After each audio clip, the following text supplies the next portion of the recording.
നമ്മൾ 7th ചാപ്റ്ററിൽ ദേശീയ വനിതാ കമ്മീഷൻ പഠിച്ചല്ലേ. അപ്പൊ നമ്മൾ പറഞ്ഞു വനിതാ കമ്മീഷൻ എന്തിനു വേണ്ടിയിട്ടുള്ളതാ? ഇന്ത്യക്കകത്തുള്ള വനിതകളുടെ സംരക്ഷണത്തിനും അവരുടെ ക്ഷേമത്തിനൊക്കെ വേണ്ടിയിട്ടുള്ളതാ അല്ലെ. അപ്പൊ അതുപോലെ തന്നെ ഇന്ത്യയിലുള്ള സ്ത്രീകളുടെ സുരക്ഷയ്ക്കും അവരുടെ ക്ഷേമത്തിനൊക്കെ വേണ്ടിയിട്ട് ഒരു പ്രധാനപ്പെട്ട ഒരു നിയമമുണ്ട്. അതാണ് നമ്മുടെ ഈ സ്ത്രീധന നിരോധന നിയമം 1961, അല്ലെങ്കിൽ നമ്മുടെ ഡോവറി പ്രൊഹിബിഷൻ ആക്ട് 1961. അപ്പൊ നമ്മുടെ പേരിനകത്ത് തന്നെ ഉണ്ട് ഇത് എന്തുമായിട്ട് റിലേറ്റ് ചെയ്തിട്ടുള്ള നിയമമായിരുന്നു? നമ്മുടെ സ്ത്രീധനവുമായിട്ട്, അല്ലെങ്കിൽ നമ്മുടെ ഡൗറി ആയിട്ട് റിലേറ്റ് ചെയ്തിട്ടുള്ള ആക്ട് ആയിരുന്നു നമ്മുടെ ഡൗറി പ്രൊഹിബിഷൻ ആക്ട്, അല്ലെങ്കിൽ സ്ത്രീധന നിരോധന നിയമം എന്നുള്ളത്. അപ്പൊ മക്കളെ, എന്തിനാണ് നമ്മുടെ സ്ത്രീധന നിരോധന നിയമം വന്നിട്ടുള്ളത്? അല്ലെങ്കിൽ എന്താണ് ഇപ്പൊ സ്ത്രീധനം? നമ്മൾ ഒരുപാട് കേട്ടിട്ടുണ്ടാവും അല്ലെ, സ്ത്രീധനം കൊടുക്കുക, സ്ത്രീധനം കൊടുക്കുക. ഈ കല്യാണത്തിന്റെ ഒക്കെ സമയമാകുമ്പോൾ സ്ത്രീധനം എന്നുള്ള ഒരു വേർഡ് നമ്മൾ നന്നായിട്ട് കേട്ടിട്ടുണ്ടാവും. അപ്പൊ പ്രധാനമായിട്ടും നമ്മൾ സ്ത്രീധനത്തിന് നമ്മൾ നിർവചിക്കുന്നത് എങ്ങനെയാന്ന് വെച്ചാൽ, വിവാഹവുമായി ബന്ധപ്പെട്ട് നിർബന്ധിതമായോ അല്ലെങ്കിൽ മുൻധാരണകൾ പ്രകാരമോ നൽകുന്ന ധനമാണ് സ്ത്രീധനം. അതായത് വിവാഹത്തിന്റെ സമയമാകുമ്പോൾ സ്ത്രീയുടെ കുടുംബത്തിൽ നിന്ന് പുരുഷന്റെ അല്ലെ, ആ കല്യാണം കഴിക്കാൻ പോകുന്ന ചെക്കന്റെ ഫാമിലിക്ക് നമ്മൾ മുൻധാരണകൾ മുൻധാരണകൾ പ്രകാരമോ അല്ലെങ്കിൽ എന്താണ്, അല്ലെങ്കിൽ അവരുടെ നിർബന്ധ പ്രകാരം ആ സ്ത്രീയുടെ കുടുംബത്തിൽ നിന്ന് കൊടുക്കുന്ന ധനമാണ് സ്ത്രീധനം എന്നുള്ളത്. അപ്പൊ ഈ സ്ത്രീധനത്തിനെതിരെ, അല്ലെങ്കിൽ ഈ രീതിയിൽ ഈ ധനം കൊടുക്കുന്നതിന് എതിരെ വന്നിട്ടുള്ള നിയമമാണ് നമ്മുടെ സ്ത്രീധന നിരോധന നിയമം.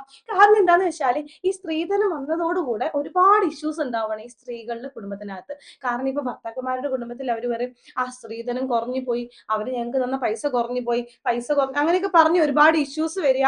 അത് പിന്നീട് സ്ത്രീകളുടെ ജീവിതത്തിലേക്ക് വളരെയധികം ഉപദ്രവിക്കാൻ, അല്ലെങ്കിൽ എന്താ, അവരുടെ ജീവിതത്തിന് വളരെയധികം ബാധിക്കാനൊക്കെ ആയിട്ട് തുടങ്ങി. അപ്പൊ ആ ഒരു സാഹചര്യത്തിലാണ് നമ്മുടെ ഇന്ത്യൻ ഗവൺമെന്റ് സ്ത്രീധന നിരോധന നിയമം ഇൻട്രൊഡ്യൂസ് ചെയ്യുന്നത്. അപ്പൊ ഡൗറി എന്താന്നുള്ളതാണ് നമ്മൾ ഇംഗ്ലീഷിൽ പറഞ്ഞിട്ടുള്ളത് എക്സ്ചേഞ്ച് ഓഫ് വെൽത്ത് ആണ് അല്ലെ. കല്യാണത്തിന്റെ ഒക്കെ സമയത്ത്, വിവാഹത്തിന്റെ സമയത്ത് വെൽത്ത് എക്സ്ചേഞ്ച് ചെയ്യുന്നതിനാണ് നമ്മൾ ഡൗറി അല്ലെങ്കിൽ സ്ത്രീധനം എന്ന് പറയുന്നത്. അപ്പൊ അതിന്റെ പ്രധാനപ്പെട്ട ഒരു പോയിന്റ് ആണ്, അതായത് നമ്മുടെ ഇന്ത്യൻ പാർലമെന്റ് ആണ് ഈ ഒരു നിയമം പാസ്സാക്കിയിട്ടുള്ളത് കേട്ടോ. ഈ പാർലമെന്റ് അല്ലെ, ഇന്ത്യൻ പാർലമെന്റ് ആണ് ഡൗറി പ്രൊഹിബിഷൻ ആക്ട് 1961 പാസ്സാക്കിയിട്ടുള്ളത്. അതുപോലെ തന്നെ എന്തിനു വേണ്ടിയിട്ടാണ് ഈ നിയമം വന്നിട്ടുള്ളതെന്ന് പറഞ്ഞേ? സ്ത്രീധനം എന്ന ദുരാചാരം സമൂഹത്തിൽ നിന്ന് തുടച്ചു നീക്കാനായിട്ടല്ലേ. സ്ത്രീധനം കൊടുക്കുക എന്നുള്ള ഒരു നല്ല കാര്യമാണോ? അല്ല. അങ്ങനെ നമ്മളിപ്പോ കല്യാണം കഴിഞ്ഞ് പോകുമ്പോൾ സ്ത്രീകൾ പുരുഷന്റെ വീട്ടിലേക്ക് പൈസ ഒക്കെ കൊടുത്ത് പോകേണ്ട കാര്യമുണ്ടോ? ഇല്ല, ഒരു ആവശ്യമില്ല. സ്ത്രീധനം കൊടുക്കുന്നത് ഒരു സദ്യക്ക് നമ്മൾ പറയുന്ന പോലെ ഒരു ദുരാചാരമാണ് സ്ത്രീധനം എന്നുള്ളത്. അപ്പൊ ദുരാചാരമായിട്ടുള്ള സ്ത്രീധനത്തിന്റെ സമൂഹത്തിൽ നിന്നും തുടച്ചു നീക്കാനായിട്ടാണ് നമ്മുടെ ഈ നിയമം 1961 വന്നിട്ടുള്ളത്. അതുപോലെ തന്നെ സ്ത്രീധനത്തിന്റെ പേരിലുള്ള അതിക്രമങ്ങൾ തടയാൻ, സ്ത്രീധനത്തിന്റെ പേരിൽ ഒരുപാട് അതിക്രമങ്ങൾ നടക്കുന്നുണ്ടായിരുന്നു. സ്ത്രീകൾ ഒരുപാട് അതിക്രമങ്ങളുടെ ഇരയാകുന്നുണ്ടായിരുന്നു കേട്ടോ. അപ്പൊ അതൊക്കെ ഇല്ലാതാക്കാൻ വേണ്ടിയിട്ടാണ് നമ്മുടെ ഈ ഒരു ആക്ട് വന്നിട്ടുള്ളത്. To eradicate the evil practice of dowry from society.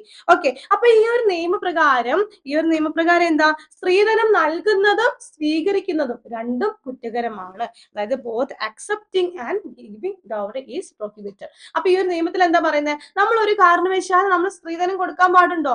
ഇല്ല. സ്ത്രീകളുടെ ഫാമിലീസ് എന്ത് ചെയ്യണം, അല്ലെങ്കിൽ നമ്മൾ പെൺപിള്ളേർ എന്ത് ചെയ്യണം? ഒരു കാരണവശാലും സ്ത്രീധനം കൊടുക്കാനായിട്ട് പറ്റില്ല.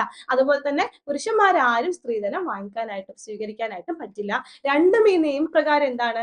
കുറ്റകരമാണ്. അപ്പൊ നമ്മൾ എവിടെയെങ്കിലും കാണുകയാണ് ആൾക്കാർ സ്ത്രീധനം കൊടുക്കുന്നു, അല്ലെങ്കിൽ സ്ത്രീധനം വാങ്ങുന്നു, നിർബന്ധിച്ച് പറയുകയാണെങ്കിൽ നമുക്ക് എന്ത് ചെയ്യാൻ പറ്റും? നമുക്ക് ഈസി ആയിട്ട് ഈ ഒരു നിയമപ്രകാരം നമുക്ക് കേസ് രജിസ്റ്റർ ചെയ്യാനായിട്ട് പറ്റും. അപ്പൊ ഓക്കെ അല്ലേ? സ്ത്രീധനത്തിന് ആരൊക്കെ സെറ്റ് അല്ലേ? അപ്പൊ അങ്ങനെയാണെങ്കിൽ നമുക്കിനി അടുത്ത സെഷനിൽ കാണാം. അതുവരെ ബൈ.